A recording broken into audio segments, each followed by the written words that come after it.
Right Honorable Speaker, during the presentation of the 2025 budget and economic policy of government, I informed this House that we will engage to resolve this challenge.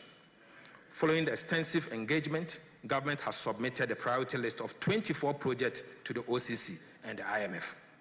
Now, he went to the list of rules that, Albert, yes. My understanding of what he's saying is that because we defaulted, the creditors decided that they were not going to allow us to take any more money. Yes. So we took the loan, but the loans were locked up. Yes.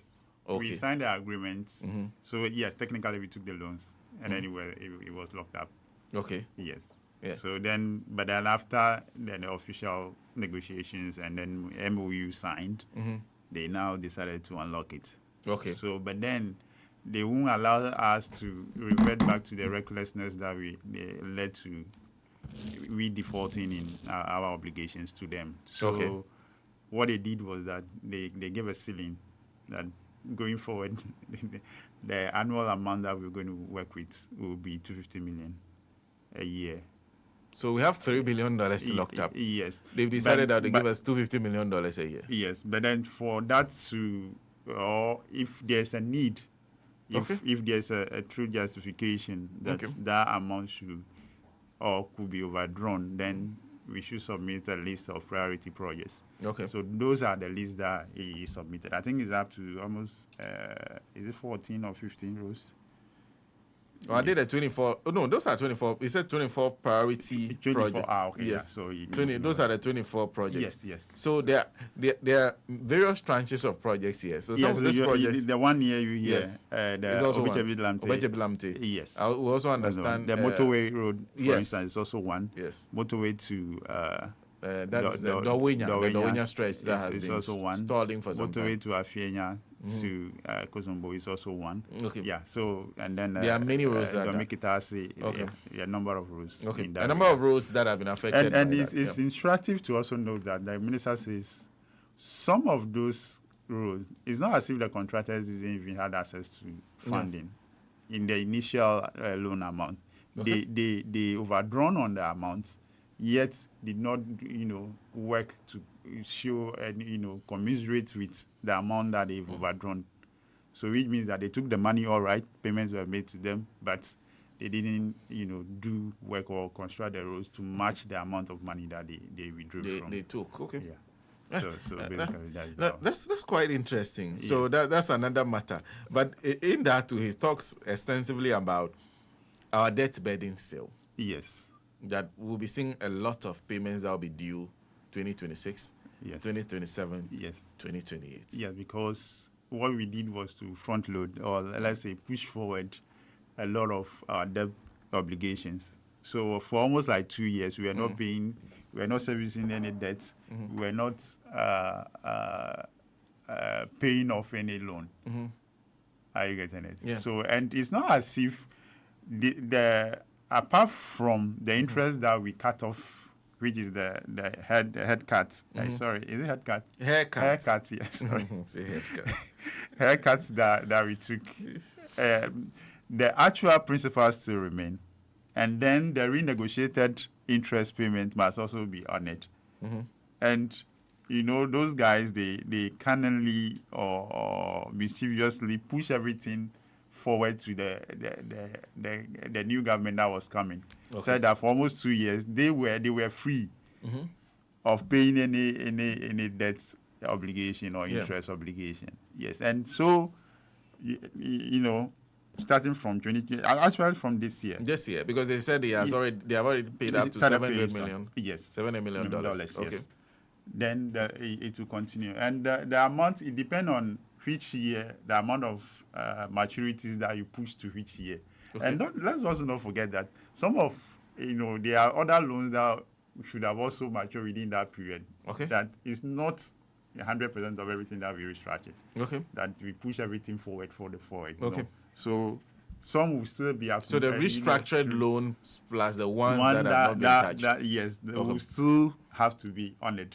Okay. So you could see that even though they ease the issue of debt burden on themselves, they push that burden onto the future government, which is the current government to honor. So very interesting. But it looks like the biggest from the figures he gave will be next year. Yes. The biggest will start from next year. Next year.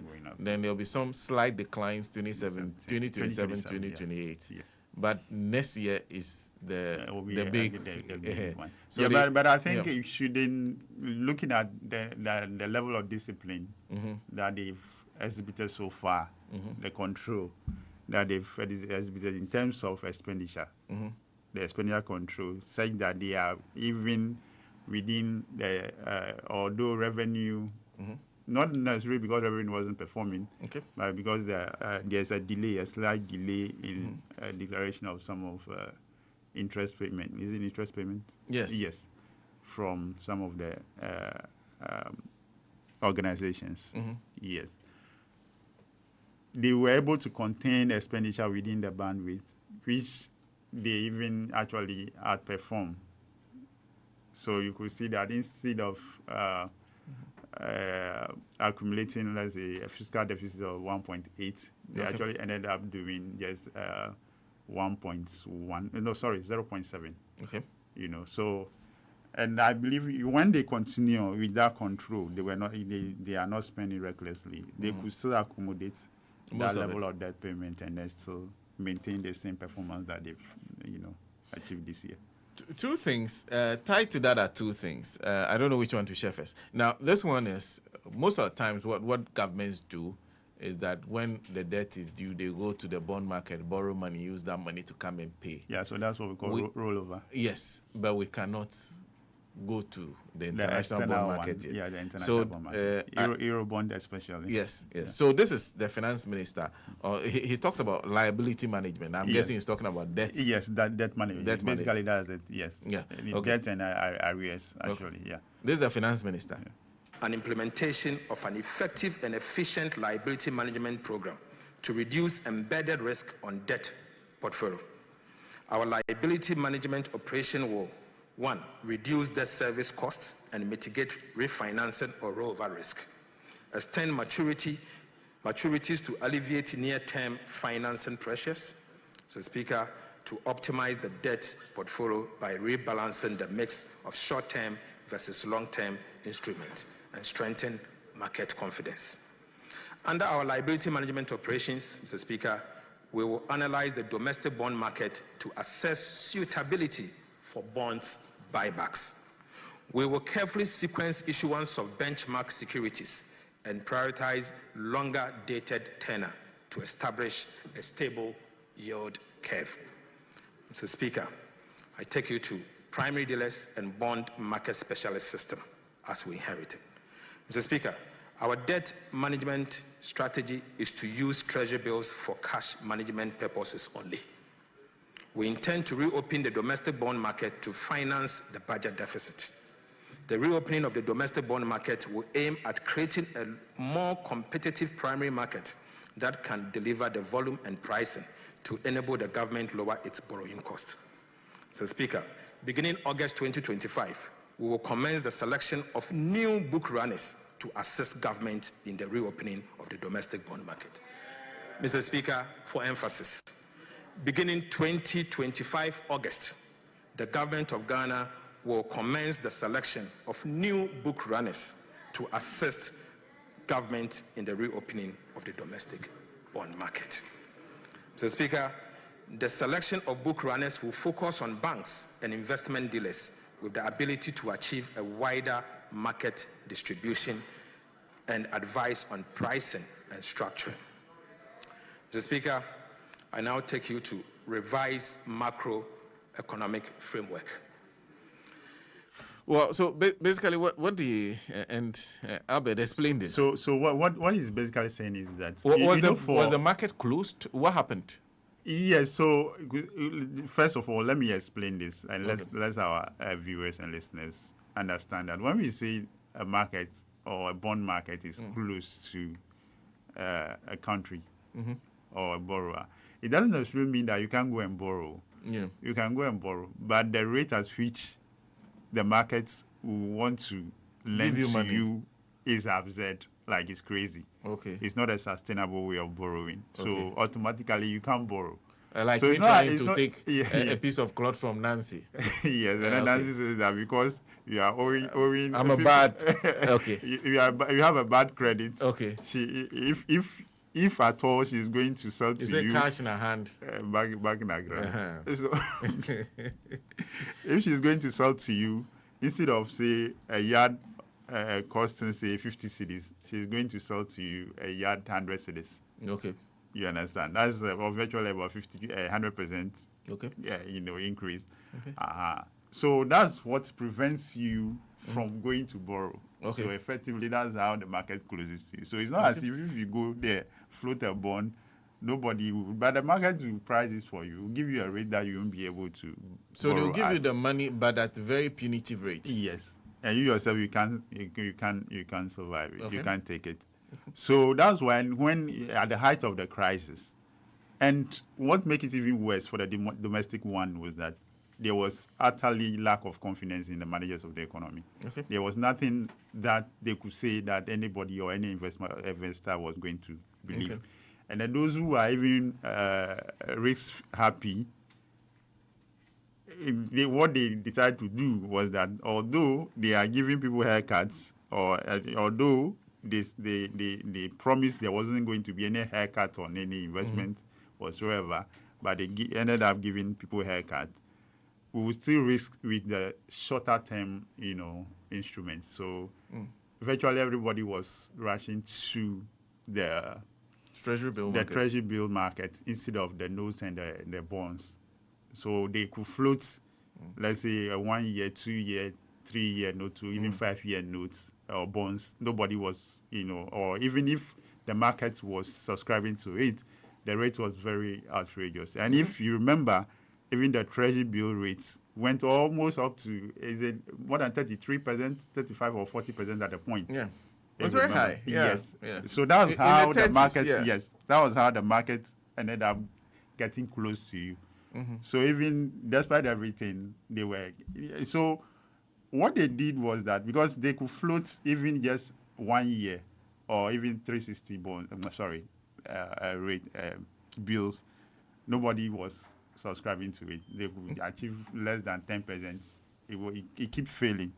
So then they started concentrating on the shorter term, bills. Okay. Like even I think they ended up also at a point they did 15 days, 45 days or 42 days, and then the 91. Then the highest became the 182 day treasury bills. Okay.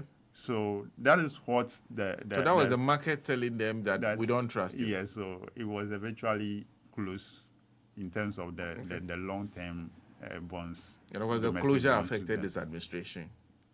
Yes, that reputation. No, but you need yes, but then you need to, for now, looking at even what the market is offering, that you have a rate dropping all the way to, I think, 13.7% or thereabouts. Yes. Or so. So it means that the confidence is back. It's bouncing back. Or it's bouncing back. Yes, sorry. It's bouncing back. And and so far, this government hasn't defaulted on any maturity, both internal and domestic and external debt. So the confidence is actually, bouncing back, solidly. Okay. So that's why he's saying that going forward, they will attempt to now go back to the domestic bond market so that they can, But why are they looking for new book runners? Because I recall there were some classes, even they were bond specialists. Yes. If they are bond specialists, why are you looking for new book runners? So we have the book runners, we have the bond specialists, and then this. So one virtually concentrates on the external borrowing, and then one on the domestics. Okay. Yes. So the book runners will more or less do the domestic ones, and then the bond specialists. What's the other name for it? Do the external one. Yes, but then some people, and not to mention name, were associated with the bad management of the markets in the previous administration, and you don't necessarily want to transfer or import that baggage onto yourself. I think that's, if you were me, that's what I'm going to do. Some of the baggage that is associated with the bad managers of the economy, there was no way I would. So they should ditch all the advices. I'll ditch. Every one of them. I'll ditch all of them. Not like, especially the ones associated with the previous government. Okay. I will definitely ditch all of them. Mm. But then we have the other commercial banks, the GCB, we have Stanbic, we have Stanchart.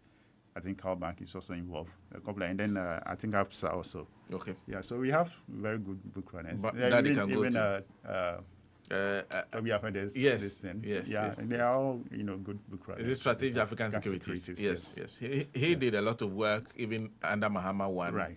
Even Mills. Right. So did a lot of work in putting together the bond market. So you need fresh faces and to inject that level of confidence into them, so that when you go into the market, even the rate that you get will be sustainable for you yourself. Yeah. Another interesting move is this one, and this is very, very interesting because the finance minister is now saying that contracts will no longer be denominated in dollars. In fact, he's gone further to even issue further instructions and directives for every Ghanaian operating a business. This is the finance minister. Yeah.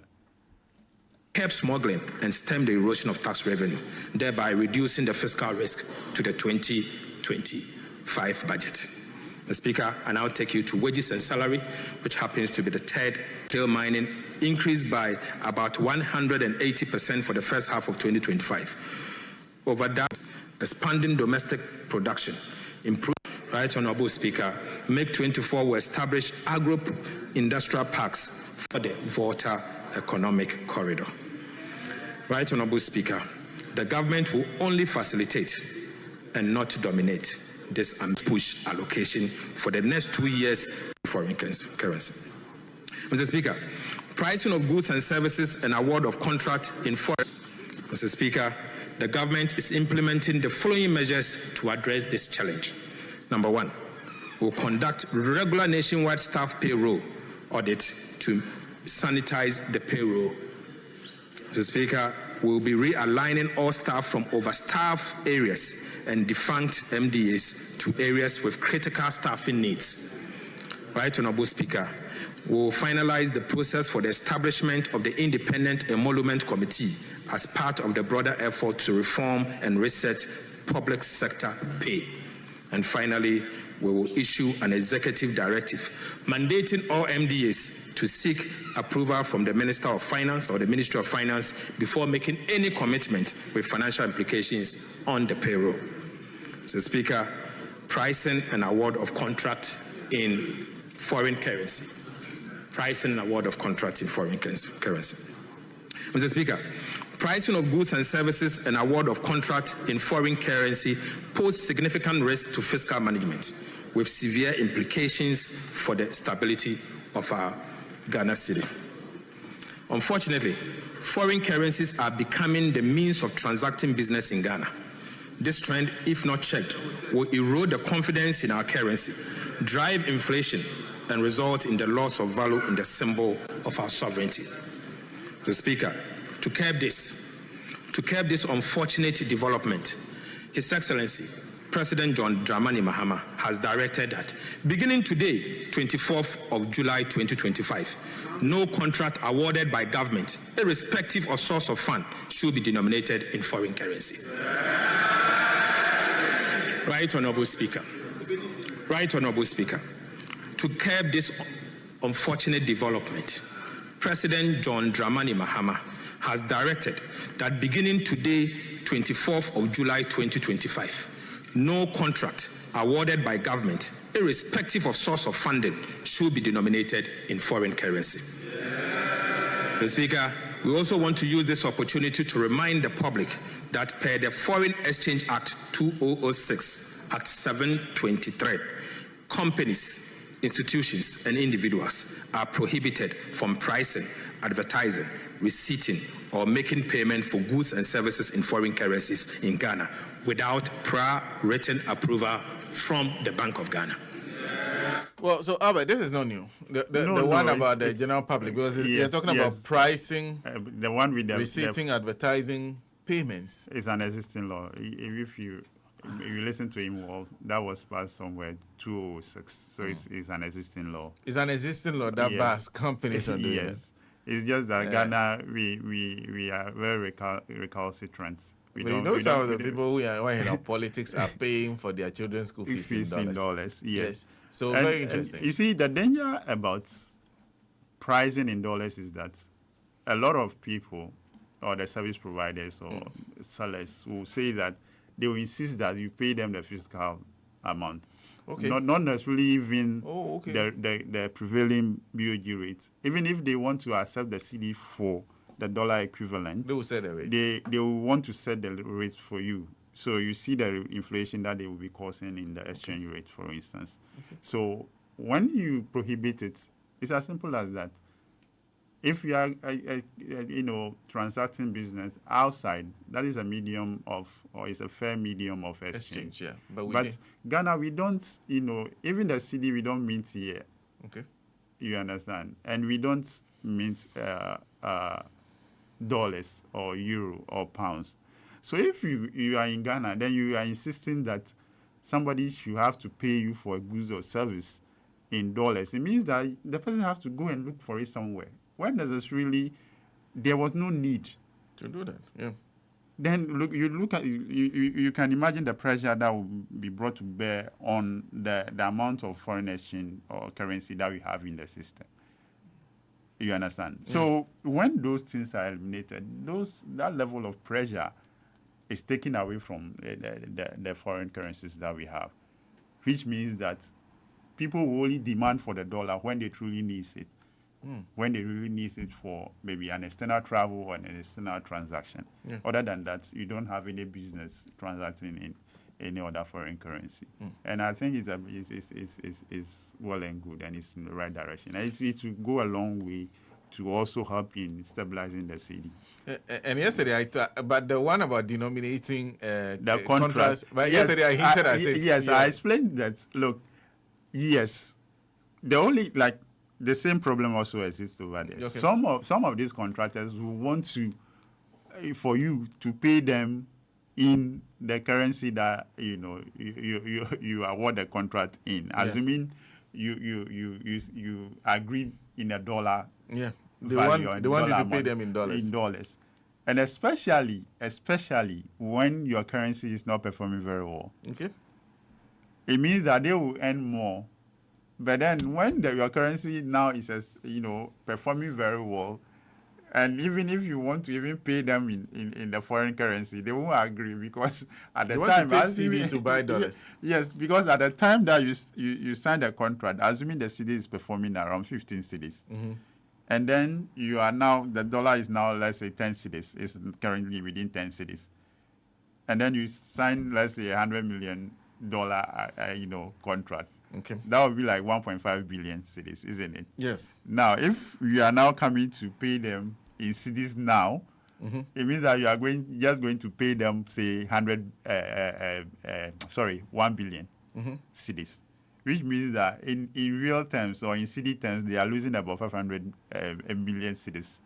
Okay. So they won't be, that's when they will start fighting you that no, they won't take the dollar that you agreed on, but they want you to pay them in cedis in the prevailing rates that. Yeah. So you understand the whole thing. Yes. So to eliminate all those disputes and wrangling, why not? Let's all agree on the prevailing medium of exchange in the country, which is the CD. So it helps. Yes, it helps in stabilize everything. Okay. Management of dispute resolution and all that, because we all know that this is the amount we agreed on. It's CD. Fine. We have to go, but before we do that, I wanted some explanation of this. I realized that they decide, aside the new revenue projections, yes, the minister, despite the way things are going, has decided to, when it comes to the projection of the indicators, increase the revenue projection. Yeah, they have increased the revenue projection. Yes. But GDP projections have remained the same. Yes. The inflation targets have remained the same. Yes. The end of year exchange rate has all remained the same. Yeah. Why would you do that? Because the signs are telling you that you perform better. Yes, but you are a new government. Okay. Yes, you are implementing, programs and policies. Okay. Now that you are seeing the results, but you need to be very cautious about the optimism that you brought into there on that, so that you don't overly, project targets. Okay. You understand? So that because you need to send. But the signs are telling you you'll be doing better. So why not say that I'll do better? For now, for the first year, just the cautious optimism. Let's it remain until you entrench the position, the economic stability, and then the growth prospects. Then now you can start, increasing or projecting a more ambitious target. Revenue, yes, simply because of the new tax that was introduced. So ordinarily, revenue will go up because of that tax. You understand? So that one, you can't say you are not going to increase it. Okay. And it's not as if, like I said earlier, it's not as if revenue is not performing. If all the proceeds were declared, revenue would have also met its target, just as it is. So for now, on a different, I had a pre-budget discussion on GBC. Okay. I told them the same thing, that I don't see no true manager of an economy, and even at this point, will not readjust the targets. Yes, the economic targets. Yes, right. There's no way it was going to happen. But there's one thing he's concerned about, though, that custom revenue is underperforming. Yes, especially from the ports. he mentioned specifically the Tema ports. Yes, that there are lots of leakages there. And I think the new managers, I have Musa and Co. and other guys. I think they are good people.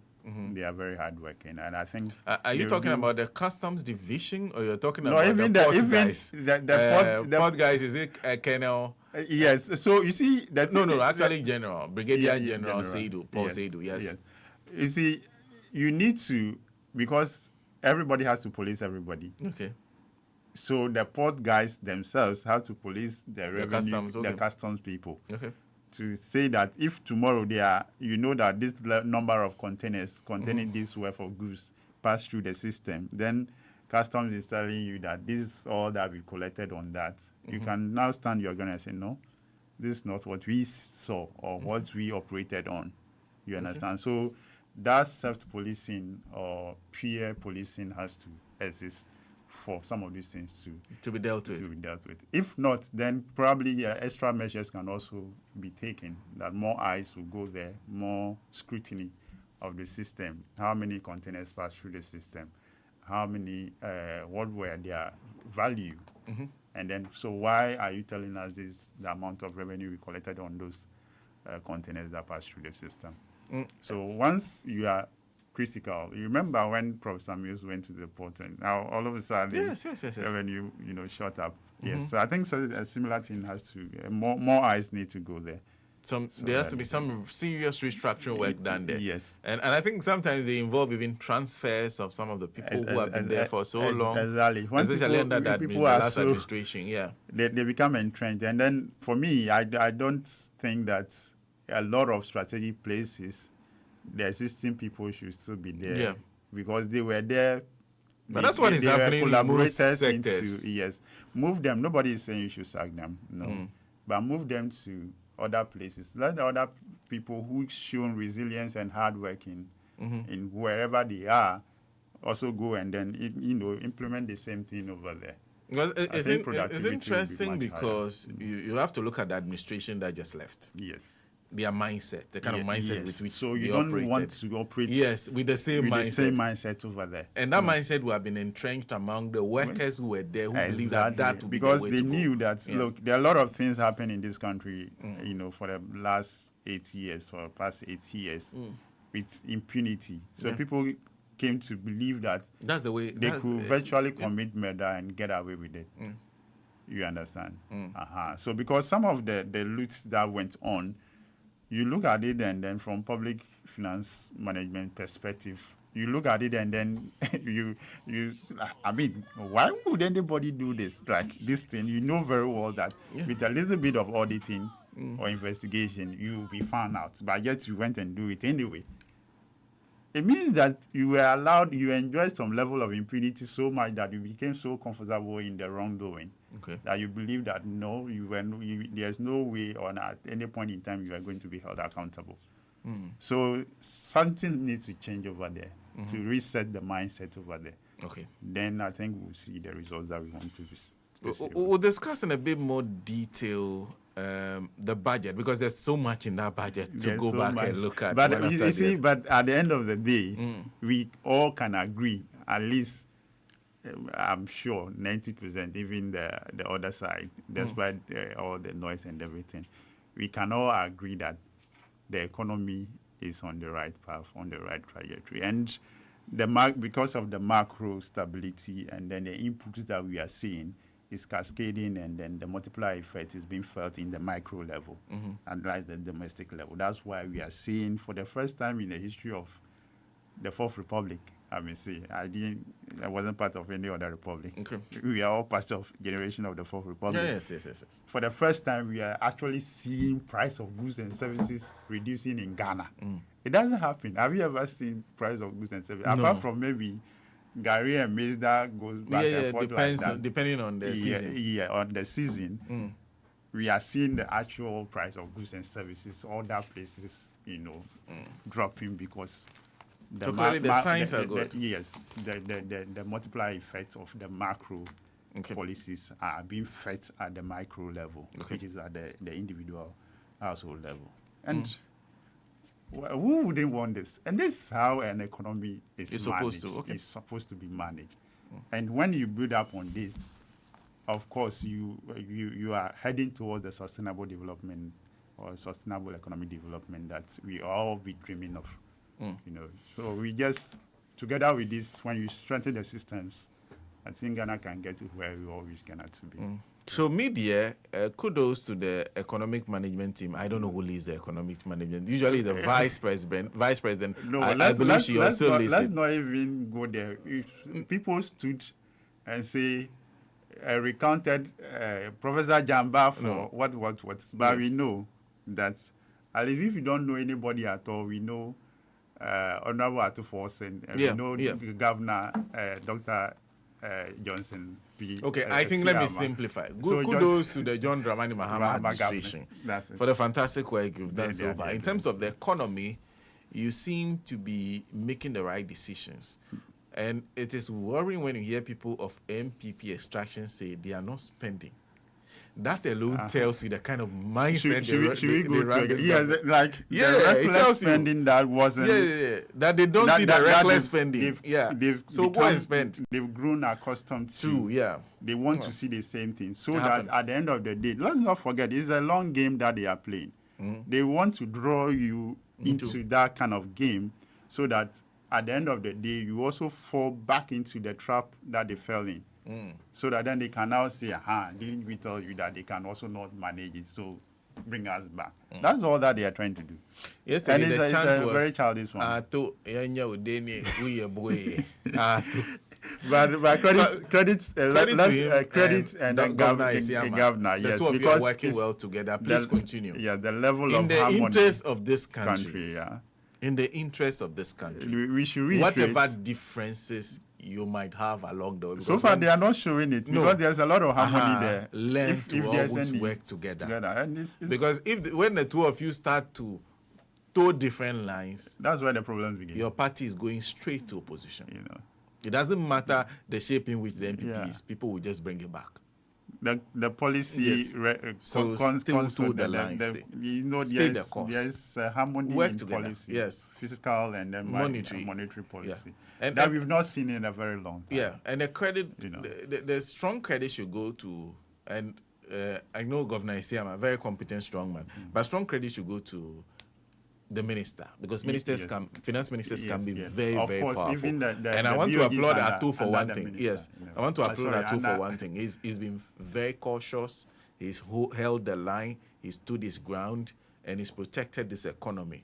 and he's very careful not to make the work of Governor Isiama difficult. So congratulations to him. Hold the line, no matter what, in the interest of the Ghanaian. We never knew that this could be done, but you have done it. Ghanaians are even surprised. We are surprised that you have done it. In fact, and it took how many months? 6 months? Very, very interesting work. Yeah. Very, very interesting. And on the front page of the Daily Post, I see him and then Sami Jemfi, who everybody talks about the gold board now. Yeah. He's also doing a fantastic job at that side too. Bringing, keeping our external buffers very strong and robust. I think these are two of your friends. On the front page of the Daily Post, we'll find time and talk about it next week. Okay. Boss Store signed MOU to strengthing Ghana's downstream sector. Convert and Afeti. Yes. Two fantastic guys. Yes. They're also doing very great things. These guys know. They understand that sector. Yes. And so far, they've been able to hold their own. They've learned under a very formidable man. Yes. Ewadapo. Yes. Yeah, fantastic. Fantastic guy. You know, he's the one who actually made us understand boss could be what boss could be. Yeah. And talk could be put back into operation. Yes. And we understand. I think the timeline they send is October. Right. That you'll resume operations. Right. It's interesting. It's nice to see Tor and Boss working together. You know, in fact, the last time there's a harmony. No, the last time I asked, I think I asked Afechi. I had the opportunity of asking him. Okay. This is a matter that was not supposed to be said here, because this was a meeting. So, but when I asked him, he said, "We are virtually the same unit now.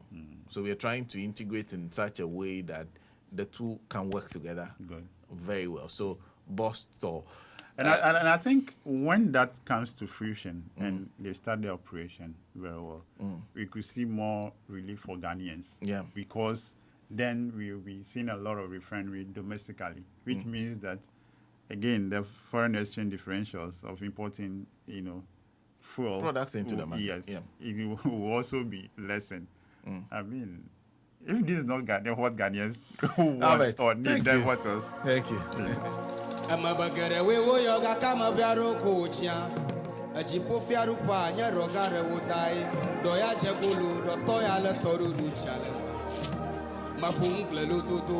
Novinha uma ponukle lododo anuku la ina nukuga ada oga chamotolo tipo heavy o for me ada oga chakani gajia.